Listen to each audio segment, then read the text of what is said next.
Oke, baik, kita mulai ya. Assalamualaikum warahmatullahi wabarakatuh. Waalaikumsalam warahmatullahi wabarakatuh. Baik, kami dari kelompok 1 Inovasi Pembelajaran yang beranggota Alvina, Aseh, Arnida, Bagus, Diana Cika, Dimas Saputra. Nah, berikut di sini kami akan membahas materi mengenai teori belajar. Adapun PPT-nya saya share. Semoga bisa jalan ya PPT-nya ya. Oke, kelihatan kan? Oke, di sini PPT mengenai teori belajar tentang sebabnya, yaitu pentingnya teori belajar, teori behaviorisme, dan teori kognitivisme. Jalan kan ini PPT-nya? Jalan, oke. Yang pertama, pentingnya teori belajar akan disampaikan oleh saudari Alvina. Kepada Alvina, dipersilakan. Assalamualaikum warahmatullahi wabarakatuh. Di sini saya akan menjelaskan tentang pentingnya teori belajar. Jadi, pertama-tama kita harus mengetahui definisi dari teori dan belajar. Teori adalah model atau kerangka pikiran yang menjelaskan telah buktinya suatu kebenaran. Manusia membangun teori untuk menjelaskan, meramalkan, dan menguasai suatu kejadian tertentu. Kemudian belajar.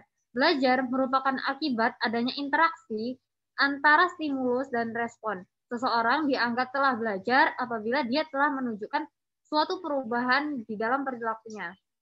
Kemudian, setelah kita mengetahui definisi dari teori dan belajar, maka kita akan mengetahui definisi dari teori belajar. Teori belajar merupakan suatu teori yang di dalamnya terdapat tata cara pengaplikasian kegiatan belajar mengajar antara guru dan siswa, perancangan metode pembelajaran yang akan dilaksanakan di kelas maupun di luar kelas.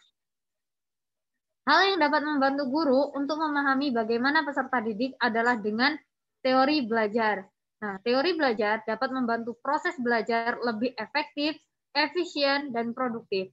Dengan hal ini, guru dapat merancang dan merencanakan proses pembelajaran.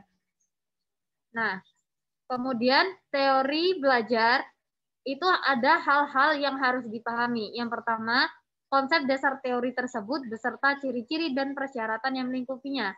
Yang kedua, bagaimana peran dan sikap guru dalam proses pembelajaran jika teori tersebut diterapkan.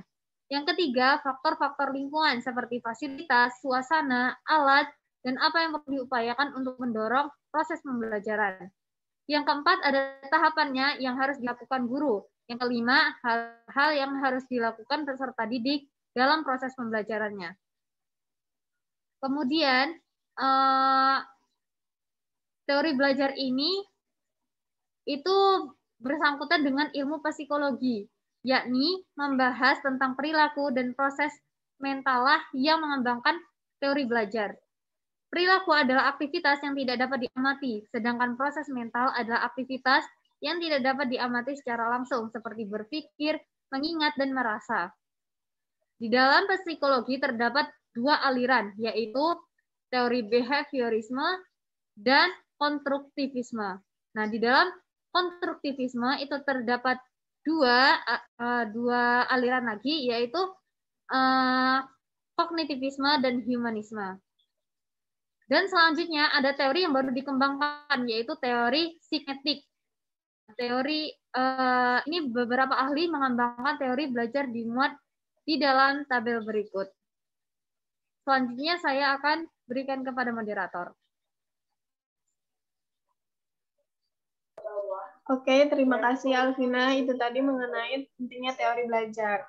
Nah, di dalam teori belajar sudah disinggung sedikit antara aliran teori belajar konstruktivisme yang dibagi lagi menjadi kognitivistik dan humanistik. Nah, terus kemudian ada dibagi lagi behaviorisme. Untuk pembahasan lebih lanjut akan dijelaskan oleh saudari Asel Lestari. Kepada Asel Lestari dipersilakan untuk menjelaskan teori behaviorisme. Baik, terima kasih moderator. Di sini saya akan melanjutkan penjelasan mengenai teori behaviorisme. Jadi, teori behaviorisme adalah teori yang Ntar dulu. mempelajari Jalankan ini mengenai PPT-nya. Jalan nggak? Jalan-jalan. Oke. jalan.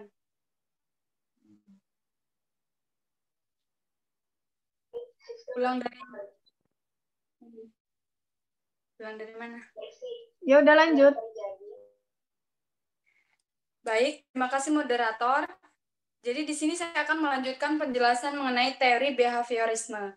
Jadi teori behaviorisme adalah teori yang mempelajari mengenai hasil belajar yang gimana sih? Dipotong-potong kan nanti. Ya Allah. Ya, baik. Asih, dilanjut, ayo. Teori behaviorisme adalah teori yang mempelajari mengenai hasil dari pengalaman yang berupa perubahan tingkah laku. Teori ini menekankan kepada hasil belajar yang berupa bentuknya perilaku. Jadi, dalam teori behaviorisme ini, perubahan perilaku yang dapat diamati, diukur, dan dinilai itulah yang disebut dengan belajar. Model hubungan yang digunakan dalam teori behaviorisme ini adalah hubungan stimulus-respon. Jadi, pendidik memberikan stimulus atau pasangan terlebih dahulu kepada peserta didik, baru kemudian peserta didik menunjukkan sebuah respon. Di sini ada rute atau konsep kegiatan pembelajaran behaviorisme. Di sini ada stimulus. Nah, stimulus dilaksanakan dengan pelajaran dilaksanakan dengan cara memberikan stimulus kepada peserta didik. Nah, dalam stimulus ini tentunya ada proses pembelajaran. Nah, dalam proses dalam pembelajaran stimulus ini akan menghasilkan sebuah pembiasaan jika dilakukan secara trial and error atau berulang, coba dan coba lagi. Nah, dari pembiasaan ini tadi muncullah respon. Jadi respon ini didapatkan dari trial and error atau kebiasaan dalam proses tadi.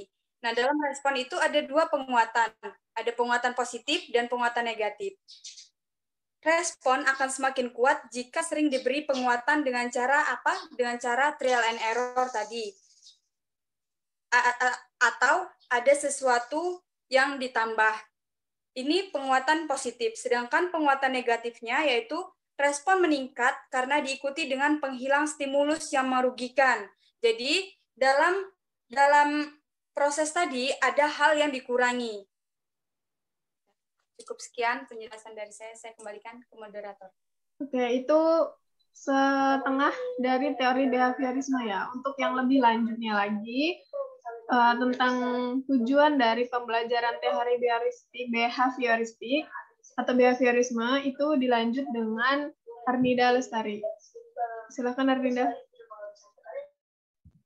Baik, terima kasih moderator. Selanjutnya saya masih tentang teori behavioristik.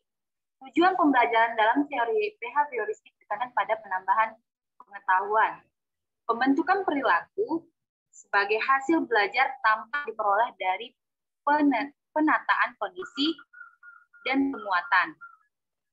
Oleh karena itu, perilaku manusia dianggap dapat dikontrol atau dikendalikan dengan melakukan manipulasi terhadap lingkungan. Teori ini menganggap bahwa segala sesuatu yang ada di dunia nyata terstruktur rapi dan teratur, sehingga peserta didik diharapkan dengan aturan yang jelas. Ciri-ciri implementasi dalam teori behavioristik adalah sebagai berikut. Yang pertama, mementingkan pengaruh lingkungan. Yang kedua, mementingkan bagian-bagian. Yang ketiga, mementingkan peranan reaksi. Yang ketiga, mengutamakan mekanisme terbentuknya hasil belajar melalui prosedur, respon, dan stimulus. Yang kelima, mementingkan peranan kemampuan. Yang keenam, mementingkan mekanisme terbentuknya hasil belajar. Yang keenam, hasil belajar dicapai adalah munculnya perilaku yang diinginkan.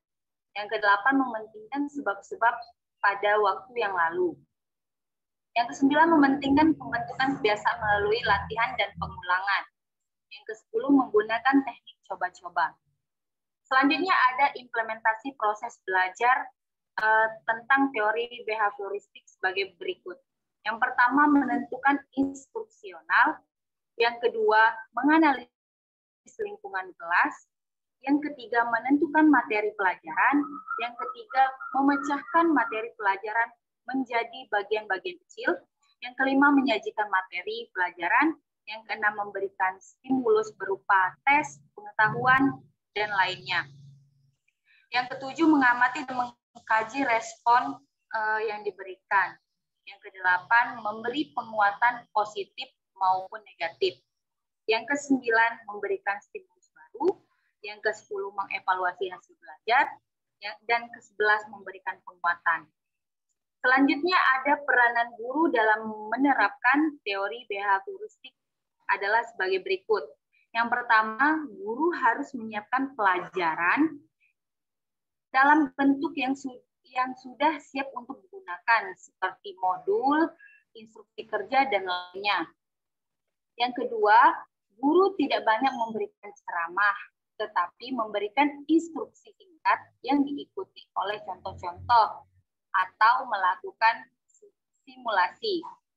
Yang ketiga, bahan ajar disusun secara terstruktur, dari sederhana menuju ke kompleks.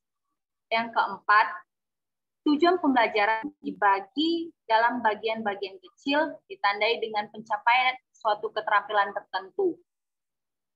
Yang kelima, guru segera memperbaiki kesalahan yang dilakukan oleh peserta didik.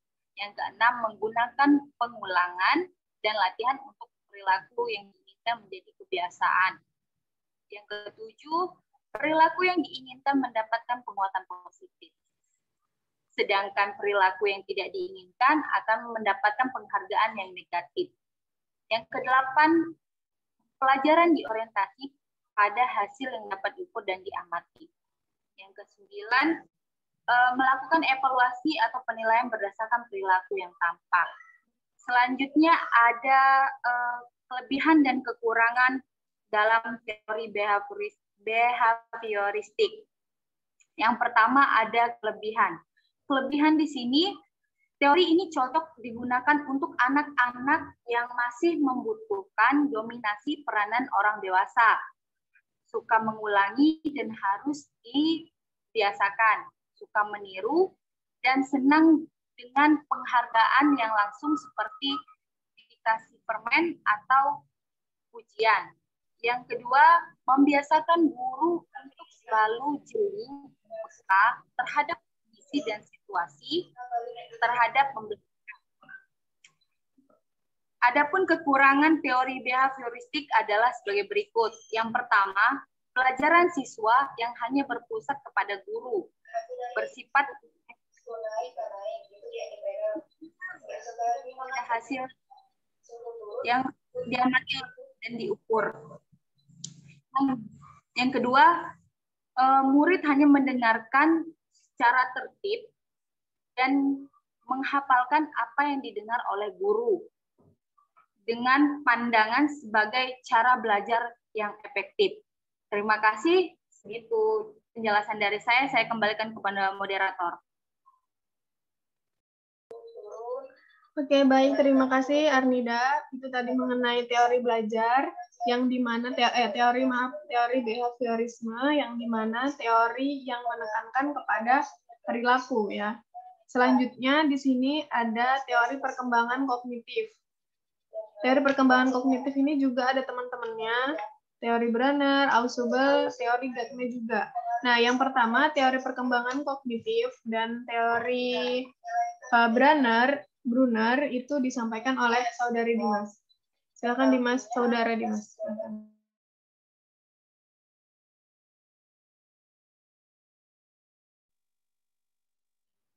Baik, terima kasih moderator. Izin melanjutkan materi.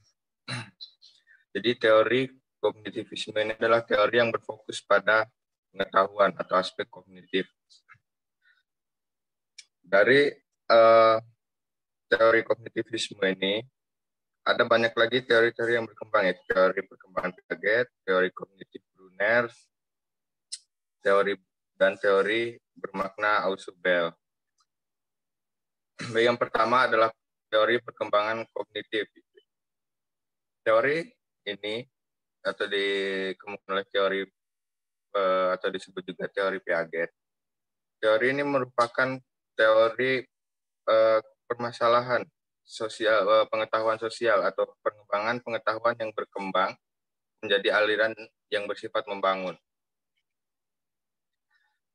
Jadi teori ini ditemukan saat Jean Piaget melakukan penelitian pada anak-anak dan menemukan bahwasanya ada 4 faktor yang mempengaruhi perkembangan pengetahuan, yaitu yang pertama lingkungan, kematangan, pengaruh sosial, dan proses pengendalian diri dari individu tersebut.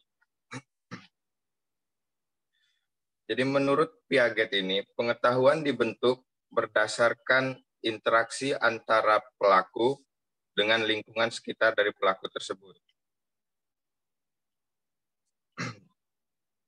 Piaget juga menjabarkan dari proses atau perubahan pola berpikir itu terjadi melalui adaptasi yang berimbang antara dengan lingkungan yang mencakup proses asimilasi dan akomodasi. Piaget yakin bahwa manusia menyesuaikan diri dalam 2 cara, yaitu asimilasi dan akomodasi. Jadi asimilasi adalah penyatuan informasi baru ke dalam informasi yang sudah ada.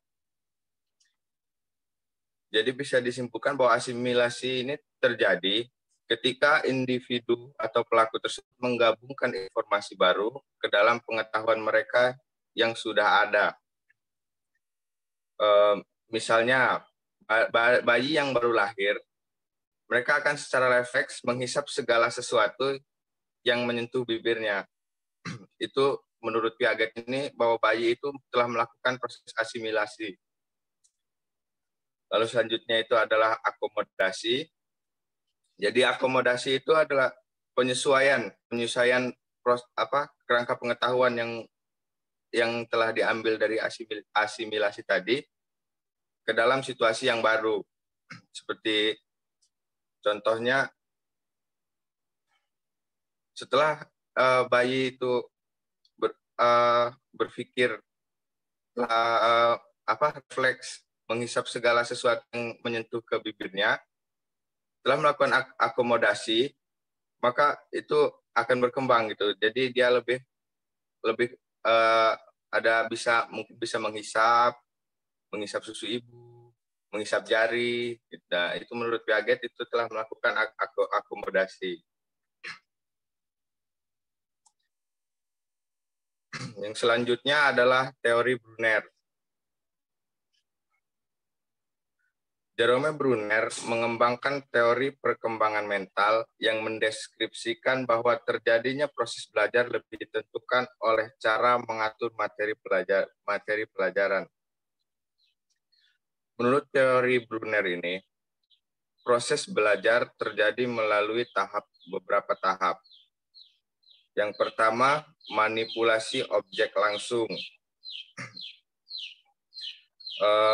atau enektif, yaitu aktivitas dari individu tersebut untuk memahami lingkungan melalui observasi langsung, jadi langsung terjun dengan kenyataan, langsung bertemu langsung. Terus yang selanjutnya adalah representasi gambar atau ikonik. Tahap ikonik ini terjadi saat individu mengobservasi kenyataan secara tidak langsung, jadi melalui media, misalnya melalui gambar dan macam-macamnya. Yang selanjutnya manipulasi simbol. Dan saya rasa cukup. Saya kembalikan kepada moderator. Terima kasih. Oke, baik. Terima kasih, Dimas. Itu mengenai teori perkembangan kognitif dan teori Brunner. Tadi untuk teori perkembangan kognitif tahapannya belum dijelaskan ya oleh Dimas, yang tahapan perkembangan kognitif yang ada sensori motor dan lain-lain. Belum ya, Dim? Oke, ada teori perkembangan kognitif, yaitu dari sensori motor dari lahir sampai 2 tahun. Nah, kemudian di sensori motor ini tahapannya itu si anak membentuk pemahaman melalui pengalaman indera aksi fisik tadi. Gitu. Nah, kemudian masuk ke periode praoperasional. Nah, praoperasional ini itu dari rentang usia 2 sampai 7 tahun. Nah, dia di sini itu sudah bisa menceritakan dunia dan menggunakan kata-kata dan gambaran, walaupun dia berbicaranya tuh belum fase, masih cedal di usia 2 tahun sampai 7 tahun. Gitu. Perbendaharaan katanya masih belum puas. Nah, kemudian masuk ke operasional konkret. Operasional konkret ini dari usia 7 sampai 11 tahun. Nah, di operasional konkret ini tahapannya itu sudah mengetahui alasan logis dan rasional tentang kejadian konkret dan dapat mengelompokkan benda. Gitu. Jadi tentang logika tentang sifat timbal balik dan kekekalan, kemudian dia melakukan klasifikasi atau mengelompokkan pada hal-hal yang konkret, itu sudah masuk. Nah, ada juga di sini sudah masuk sifat dari egosentrisnya dari rentang usia 7 sampai 11 tahun. Tapi dia belum dapat memecahkan persoalan yang bersifatnya abstrak. Nah, kemudian yang terakhir itu perkembangan kognitifnya masuk ke operasional formal mulai dari 11 tahun ke atas. Nah, dia sudah bisa berpikir abstrak dan logis. Nah, ciri-cirinya yaitu dia memiliki perkembangan, memiliki nalar, dan logika mulai berkembang. Nah, di sini sudah berjalan tuh asimilasi, akomodasi, kemudian dia membentuk skema menyeluruh dan mampu berpikir secara deduktif, induktif, dan abstraktif. Di situ ada contoh teori aplikasi Piaget dalam pembelajaran. Nah, itu tadi tambahan dari saya mengenai perkembangan kognitif ya. Nah, selanjutnya teori Brenner tadi sudah dijelaskan. Kemudian masuk ke teori Ausubel dan teori Gardner yang akan dilaksanakan oleh Bagus. Bagus ada di sini?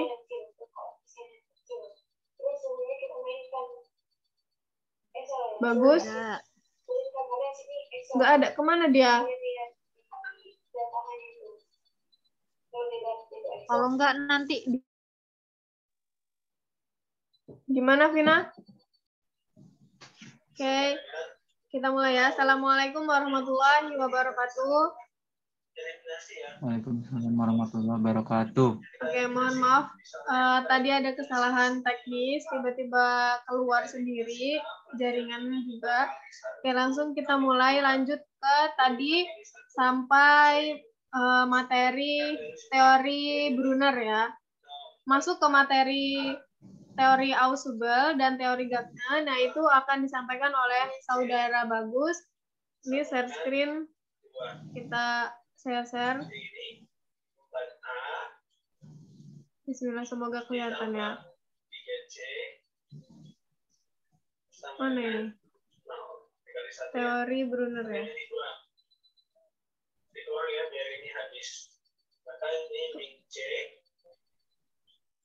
Jalan nggak? Jalan ya?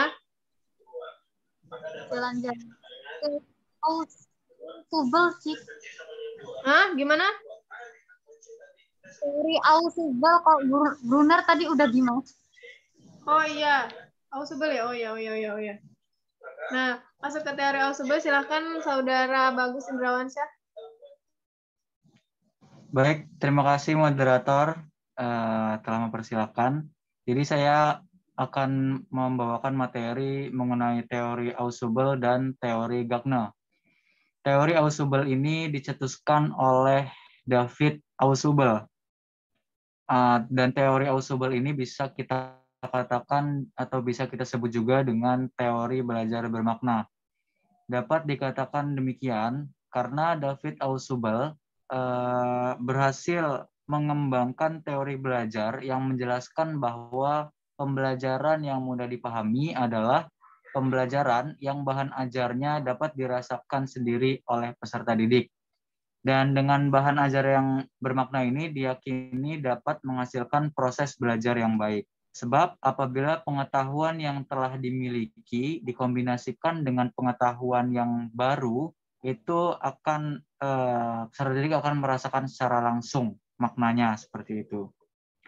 Tentunya bahan ajar harus sesuai dengan struktur kognitif dan bahan ajar juga harus saling berkesinambungan. Untuk menghasilkan bahan ajar bermakna ini diperlukan beberapa prinsip, dan di sini ada 4 prinsip pada saat kita menggunakan teori belajar Ausubel. Yang pertama ada advanced organizer, yakni merupakan pengaturan yang dilakukan untuk menghasilkan gambaran atau konsep-konsep dari bahan ajar yang digunakan untuk mengaitkan materi lama dengan materi yang baru. Setelah itu ada prinsip diferensiasi progresif, yakni pengembangan materi yang dilakukan dengan menyampaikan materi umum ke materi khusus, atau bisa disebut dengan hierarki. Lalu prinsip ketiga adalah belajar subordinat, hampir mirip dengan advanced organizer. Jadi peserta didik harus lebih dulu mengetahui atau mempelajari materi ajar bermakna pada materi sebelumnya. Jadi saling berkesinambungan. Dan yang keempat adalah prinsip penyesuaian integratif, yakni menyusun konsep pembelajaran secara bertingkat. Yang kedua atau yang keempat adalah teori Gagner. Seperti namanya, teori Gagner ini dicetuskan oleh seseorang yang bernama Robert Gagner. Teori ini bisa disebut dengan teori pemrosesan informasi, yang merupakan teori kognitif dalam belajar, yang menjelaskan bahwa informasi yang ada itu perlu adanya pencernaan. Pencernaan masuknya itu bisa disebut dengan pemrosesan informasi. Jadi mulai dari indera hingga memori jangka panjang itu ada langkah-langkahnya. Informasi tersebut diterima, disimpan, dan digunakan. Teori ini menjelaskan bahwa pemrosesan informasi menghasilkan luaran berupa hasil belajar. Dan setiap orang ini berbeda cara pemrosesan informasinya. Ada yang secara cepat masuk dan secara cepat lupa, ada juga yang lama masuk dan lama juga di dalam memori. Jadi saya akan menjelaskan prosesnya. Jadi pertama itu informasi langsung diterima oleh indera dengan waktu yang singkat. Lalu gambaran yang diterima oleh otak itu berbeda. Ini biasa disebut dengan persepsi. Karena persepsi ini adalah interpretasi dari aspek-aspek lingkungan, mental, dan lain sebagainya. Lalu pengetahuan yang telah dimiliki atau persepsi masuk dan berada dalam register indera dalam waktu yang singkat. Jika tidak ada pemrosesan lebih lanjut atau terdesak informasi yang baru masuk, maka informasi akan hilang. Sama seperti kita dalam mengantri dalam ruangan gitu. Jadi informasi itu ada registernya, ada tempat pendaftarannya, dan itu harus terus berjalan. Kalau nggak berjalan, itu lupa, hilang. Seperti itu. Lalu kapasitasnya itu sekitar 9 bit dalam waktu 10-20 menit. Kapasitas ini dinilai cukup terbatas. Lalu informasi yang masuk ke memori jangka pendek bukan inderaan saja, terkadang juga secara bersamaan melalui memori jangka panjang. Memori jangka panjang ini merupakan bagian dari sistem memori untuk menyimpan informasi dalam waktu yang lama dan kapasitas yang besar. Informasi yang tersimpan di memori jangka panjang tidak akan terlupakan, namun bisa saja hilang dalam proses merasakan, seperti itu. Ingat, tapi dia lupa merasakan. Misalnya, kita mencium aroma pada suatu saat dan masa yang akan datang. Di masa yang akan datang itu kita mencium aroma itu kembali dan kita ingat aroma itu, tapi kita tidak bisa menemukan di manakah saya pernah merasakan aroma ini gitu. Jadi itulah menurut teori Gardner. Melalui indera, stimulus, lalu masuk ke memori jangka pendek dan dilanjutkan ke memori jangka panjang dan menghasilkan hasil pembelajaran.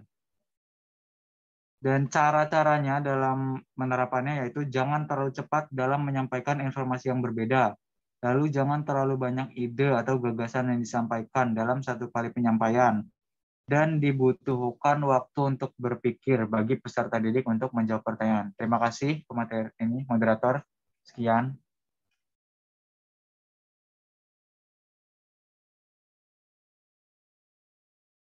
Oke. Nah, terima kasih. Kita beralih stop share ya. Nah, itu tadi mengenai teori belajar dan pentingnya teori belajar dari kelompok 1, dan kemudian untuk sesi tanya jawab, untuk sesi diskusi kepada audiens, kepada teman-teman sekelas, maka besok kita